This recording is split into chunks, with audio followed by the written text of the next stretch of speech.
दोस्तों, आप सभी का इस चैनल पे स्वागत है। तो आज मैं बात करूंगा बनास फाइनेंस के बारे में। और जो बनास फाइनेंस के बारे में वीडियो स्टार्ट करने से पहले जिन्होंने भी चैनल को सब्सक्राइब नहीं किया है वे चैनल को जल्दी से सब्सक्राइब कर लें। तो चलिए, तो आज हम इस कंपनी के बारे में काफ़ी ज़्यादा विस्तार से बात किया जाएगा और बहुत सारी चीज़ें बात करने के बाद हमें यहाँ पर किस लेवल पे बाई करना है और किस लेवल पे सेल करना है, तो ये सब चीज़ों के बारे में भी अच्छे से देखा जाएगा। तो देखिए, सबसे पहले कंपनी के अंदर एक बहुत ही एक बड़ा न्यूज़ है।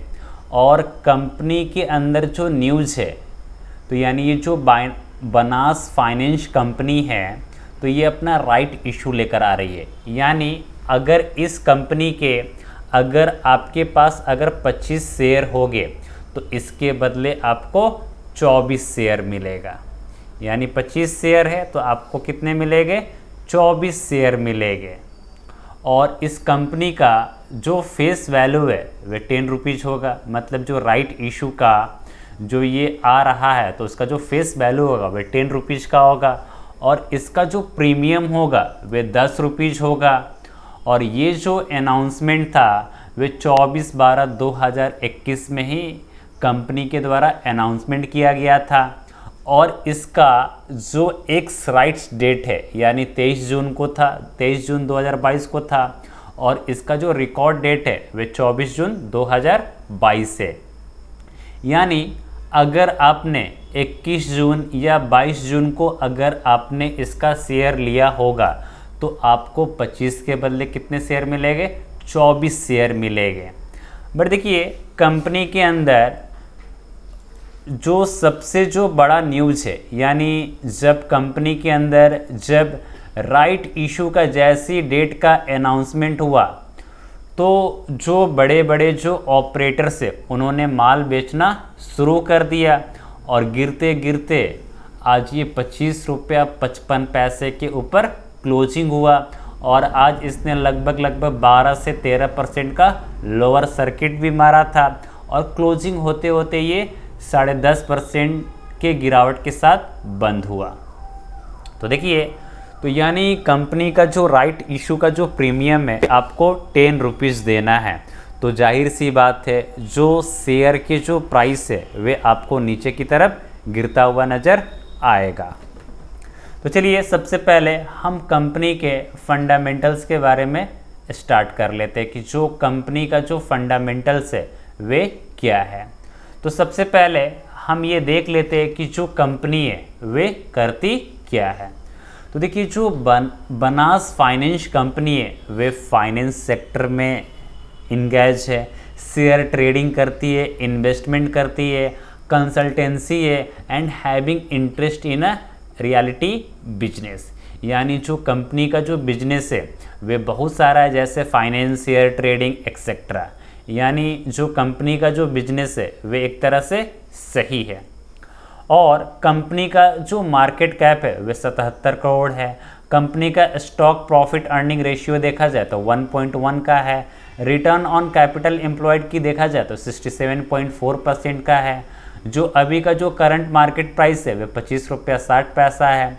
कंपनी का जो बुक वैल्यू है वे 32 रुपया 20 पैसा है। रिटर्न ऑन इक्विटी की अगर मैं बात करूं तो 54.6% है। और इसका जो 52 वीक का जो हाई है वे 125 रुपीज़ है। और इसका जो 52 वीक का जो लो है वे 5 रुपीज़ 22 पैसा है। जो डिविडेंड है वे आपको कंपनी किसी भी तरह की आपको डिविडेंड नहीं देती है। और जो कंपनी का जो फेस वैल्यू है वे 10 रुपीज़ है। ठीक है, तो हम अब कंपनी के बारे में, कंपनी के अंदर क्या पॉजिटिव न्यूज़ेस है, कंपनी के अंदर क्या नेगेटिव न्यूज़ेस है, उसके बारे में भी हम लोग जिक्र किया जाए। देखिए, जो कंपनी है वे ऑलमोस्ट अपना कर्ज चुका चुकी है। यानी ये जो कंपनी है वे बिल्कुल कर्ज मुक्त कंपनी है। और जो स्टॉक का जो प्राइस है वे अपने बुक वैल्यू के कंपेयर में 0.79 टाइम्स पे ट्रेड कर रहा है। और कंपनी का जो प्रॉफिट ग्रोथ है वे काफ़ी अच्छा है।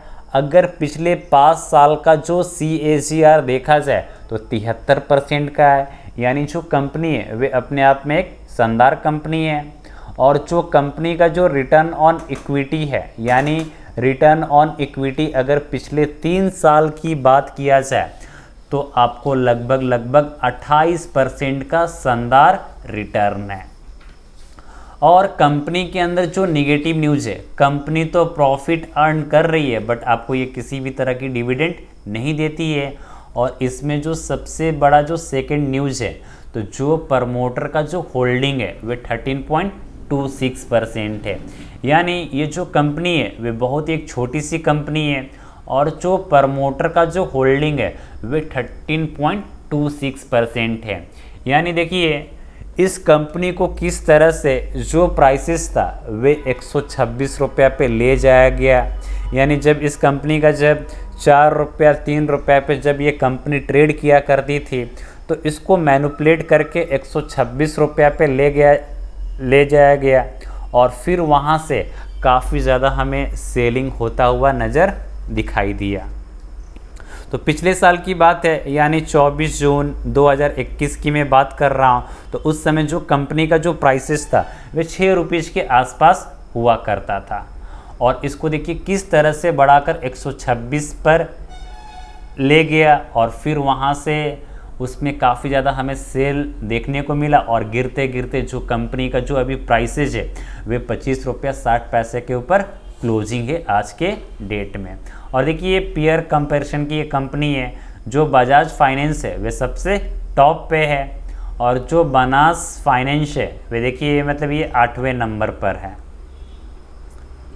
और कंपनी का अगर मैं क्वार्टरली रिजल्ट देखूं तो देखिए जून 2019 में जो कंपनी का जो सेल्स था वे 3 करोड़ था और इसका जो नेट प्रॉफिट था वे 0 का था। सितंबर 2019 में जो कंपनी का जो सेल्स था वे 1 करोड़ का है। दिसंबर 2019 में 3 करोड़ का हो गया। मार्च 2020 में 1 करोड़ का सेल्स है। जून 2020 में 4 करोड़ का सेल है। सितंबर 2020 में 5 करोड़ का सेल है। दिसंबर 2020 में 3 करोड़ का सेल्स है। मार्च 2021 में 9 करोड़ का सेल्स है। जून 2021 में 3 करोड़ का सेल है। सितंबर 2021 में 34 करोड़ का सेल है। दिसंबर 2021 में 58 करोड़ का सेल्स है और 2022 में जो कंपनी का जो सेल्स है वे 3 करोड़ का है। और अगर मैं नेट प्रॉफिट की अगर मैं बात करूं तो जून 2019 और सितंबर 2019 में जो कंपनी का जो प्रॉफिट है वे 0 है। दिसंबर 2019 में जो कंपनी का जो नेट प्रॉफिट है वे 2 करोड़ का है। मार्च 2020 में -2 करोड़ की लॉसेज में है। जून 2020 में 1 करोड़ की लॉसेज में है। सितंबर 2020 में 1 करोड़ के प्रॉफिट में है। दिसंबर 2020 में 9 करोड़ का प्रॉफिट है। मार्च 2021 में 7 करोड़ का प्रॉफिट है। जून 2021 में 3 करोड़ का प्रॉफिट है। सितंबर 2021 में तो इसने दिल खुश कर दिया है और इसका जो प्रॉफिट है वह 35 करोड़ का है। दिसंबर 2021 में और इसने दिल खुश कर दिया, 53 करोड़ रुपीज़ का प्रॉफिट है। और मार्च 2022 में जो कंपनी का जो लॉसेज है वे 22 करोड़ का लॉसेज है। तो हमें कंपनी यहाँ पर काफ़ी ज़्यादा निराश किया है क्वार्टरली बेसिस पे। तो ये तो हो गया क्वार्टरली बेसिस पे। तो अब हम देख लेते हैं कि कंपनी का जो रिजल्ट्स है वे ईयरली बेसिस पे कैसा है। तो देखिए 2011 में जो कंपनी का जो सेल्स था वे 8 करोड़ है। 2012 में भी 8 करोड़, 2013 में 3 करोड़ का है, 2014 में 6 करोड़, 2015 में 7 करोड़ का है, 2016 में 8 करोड़ का है, 2017 में 10 करोड़ का है, 2018 में 4 करोड़ का है, 2019 में 14 करोड़ का है, 2020 में 9 करोड़ का है, 2021 में 14 करोड़ का सेल्स है और 2022 में इसने काफ़ी अच्छा परफॉर्मेंस किया है। यानी जो कंपनी का जो सेल्स है वे 98 करोड़ रुपीज़ का है। यानी 2011 से 2022 को अगर मैं कंपेयर करूं तो जो कंपनी का जो सेल्स है वे काफ़ी अच्छा खासा बढ़ा है। यानी पिछले साल के मुकाबले यानी 2021 के कंपेयर में लगभग 6 से 8 गुना का जो सेल्स है वे बढ़ चुका है। तो अपने आप में कंपनी के लिए काफ़ी एक अच्छा एक पॉजिटिव न्यूज़ है। तो हमें यहाँ पर एक पॉजिटिव न्यूज़ नज़र आ रहा है। तो उसके बेसिस पे हम नेट प्रॉफिट की भी बात कर लेते हैं। देखिए 2011, 2012, 2013 और 2014 में जो कंपनी का जो नेट प्रॉफिट है वे 0 करोड़ रुपीज़ का है, यानी नो लॉसेज नो प्रॉफिट। 2015 में जो कंपनी का जो लॉसेज था 2 करोड़ का लॉसेज था, 2016 में 3 करोड़ का लॉसेज है, 2017 में 5 करोड़ का लॉसेज है और 2018 में 0 करोड़ का लॉसेज है, नो प्रॉफिट नो गेन। 2019 में 5 करोड़ का लॉसेज है और 2020 में 1 करोड़ का नेट प्रॉफिट है। 2021 में 11 करोड़ का प्रॉफिट है और मार्च 2022 में इसने 69 करोड़ रुपीज़ का शानदार प्रॉफिट बुक किया है। यानी देखिए जो कंपनी का जो सेल्स है वे काफ़ी ज़्यादा बड़ा है, तो जो कंपनी का जो प्रॉफिट है वे काफ़ी अच्छा खासा आया है। यानी 2021 के कंपेयर में देखा जाए तो लगभग 6 गुना इस कंपनी का प्रॉफिट बढ़ चुका है।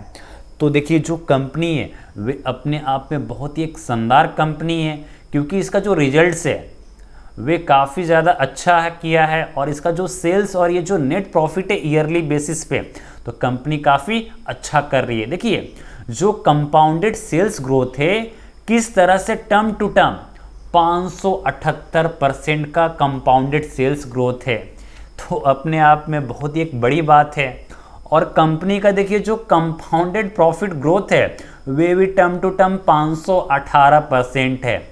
और जो कंपनी का जो स्टॉक प्राइस का जो CAGR है तो पिछले 1 साल की देखा जाए तो 303% है, बहुत ही शानदार है। और रिटर्न ऑन इक्विटी की देखा जाए तो पिछले साल 55% का शानदार रिटर्न दिया है। यानी जो कंपनी है तो आपको हर तरफ से आपको अच्छा नज़र आ रही है। और देखिए जो कंपनी का जो बैलेंस शीट अगर देखा जाए तो 2011 में जो कंपनी के पास जो रिजर्व्स था वे 10 करोड़ का था और ये देखिए धीरे धीरे बढ़ते जो कंपनी का जो रिजर्व्स है वे 136 करोड़ का हो गया है 2022 में। 2021 में जो रिजर्व देखा जाए तो 67 करोड़ का रिजर्व था, 2020 में 70 करोड़ का रिजर्व है, 2019 में 68 करोड़ का रिजर्व था, 2018 में 18 करोड़ का था। यानी 2011 से जो कंपनी के जो रिजर्व्स थे वे लगातार बढ़ता ही नज़र आ रहा है और जो अभी कंपनी के पास जो रिजर्व्स थे वे 136 करोड़ का शानदार रिजर्व है। और अभी देखिए जो कंपनी के पास जो कर्जा है मात्र 7 करोड़ का कर्जा है। अगर ये 7 करोड़ का अगर कर्जा चुका भी देती है तो इस कंपनी के पास जो रिजर्व बचेगा वे 129 करोड़ का रिजर्व बचेगा। यानी मोटा मोटी देखा जाए तो जो कंपनी है वे बिल्कुल कर्ज मुक्त कंपनी है। और कंपनी का जो टोटल असेट है वे भी 2011 से बढ़कर 2022 में 189 करोड़ रुपीस का टोटल असेट हो चुका है। और कंपनी का जो अगर इसमें शेयर होल्डिंग पैटर्न की बात किया जाए तो 13.26% है और जो DIs है डोमेस्टिक इंस्टीट्यूशनल इन्वेस्टर उनके पास 0.10% का स्टेक है और पब्लिक के पास 86.64% का स्टेक है। तो ये था कंपनी के फंडामेंटल एनालिसिस। तो कंपनी के हमने फंडामेंटल एनालिसिस को तो चेक कर लिया, तो अब इस कंपनी का हम थोड़ा सा ग्राफ के बारे में भी देख लेते हैं। तो देखिए अगर 1 डे की अगर मैं रिटर्न की बात करूं तो 10.5% डाउन है। अगर मैं 5 दिन की बात करूं तो 13% अप है। अगर मैं 1 महीने की बात करूं तो 21% डाउन है। अगर मैं 6 महीने की बात करूं तो 45% डाउन है। अगर मैं ईयर टू डेट की बात करूं तो 59% डाउन है। अगर मैं 1 साल की बात करूं तो 329% का शानदार रिटर्न है। यानी 1 साल में इस कंपनी ने आपका जो पैसा था वे 3.5 गुना से भी अधिक बना चुका है। अगर मैं 5 ईयर्स की बात करूं तो 407% का शानदार रिटर्न है और अगर मैं मैक्सिमम की बात करूं तो 225% का शानदार रिटर्न है।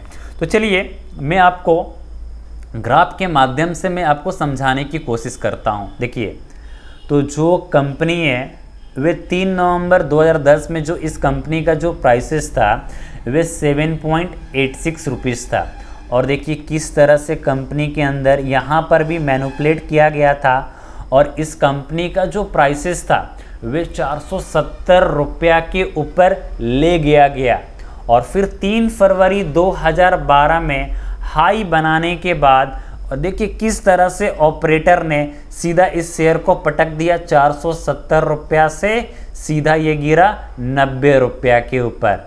फिर यहाँ से ऑपरेटर का खेल चला और इस ऑपरेटर ने बहुत ही एक अच्छा गेम खेला और फिर इसको बढ़ाकर कितना ले गया 600 रुपीज़ की लेवल पर ले गया यानी 600 रुपीज़ का जो लेवल था वहाँ पर टच किया और फिर वहाँ से जो ऑपरेटर थे तो उसको शेयर को बेचते और इस कंपनी का जो प्राइसेस था वे कौड़ियों की भाव पे रेंगने लगा यानी 20 रुपये 21 रुपये के आसपास। और फिर वहाँ से जो कंपनी है वे लगातार स्ट्रगल करती रही और देखिए किस तरह से 3 रुपया 2 रुपया 4 रुपया के ऊपर, ठीक है ना, कंपनी अपना जो प्राइस था उसके ऊपर ट्रेड कर रही थी। और फिर 2015 से लेकर 2021 तक ये जो शेयर था वे बिल्कुल शांत रहा और फिर यहाँ पर जो ऑपरेटर थे उन्होंने अपना भयानक रूप दिखाया और फिर इसको 126 रुपीज़ के ऊपर ले गया और फिर वहाँ से पटक दिया इस शेयर को और 126 रुपीज़ से फिर इसको पटक कर 25 रुपये के आसपास ऑपरेटर ने इसको पटक दिया। मुझे लगता है कि इसमें बहुत सारे ऐसे भी इन्वेस्टर हो गए जो 600 रुपीज़ के लेवल पे 470 रुपीज़ के लेवल पे उन्होंने शायद से शेयर लेकर अभी तक फंसा हुआ होगा। 2013 और 2012 की बात कर रहा हूँ। तो उनका एक उम्मीद होगा कि फिर से ये शेयर 600 रुपया 500 के ऊपर जाए तो मैं इसको बेच सकूं। तो देखिए जो इस कंपनी के अंदर जो होने वाला था वे तो हो चुका है। तो देखिए अगर इस कंपनी का अगर आप शेयर खरीदना चाहते हैं तो याद रखिएगा जब ये 12 रुपीज़ के जब नीचे के लेवल पे जाता है तो आप वहाँ से आंख बंद करके पैसा उठा सकते हैं, मतलब माल अपना इसमें उठा सकते हैं। तो देखिए अभी जो कंपनी का जो प्राइसेस है वे आपको अभी और नीचे गिरता हुआ नज़र आएगा, तो आप इससे परेशान ना हो। अगर आपके पास इस कंपनी के अगर शेयर है तो अगर आपने 20 रुपये 21 रुपये 22 रुपये या 27 रुपये के ऊपर भी आपने लिया होगा तो आप इस कंपनी का शेयर को सेल कर दीजिए और जैसे ही 12 रुपीज़ के लेवल पे आएगा तो वहाँ से पकड़िए और इसमें आप वेट कीजिए जब तक इसको 70 रुपये 80 रुपये के लेवल पे क्रॉस नहीं कर जाता है तो तब तक आप ये शेयर मत बेचना। क्योंकि देखो ये जो शेयर है वे बहुत ही एक सोना जैसा शेयर है, क्योंकि जो कंपनी का जो सेल्स है और जो प्रॉफिट है वे काफ़ी शानदार नतीजे आ रहे हैं और मुझे लगता है कि आने वाले समय में भी काफ़ी अच्छा करने वाला है।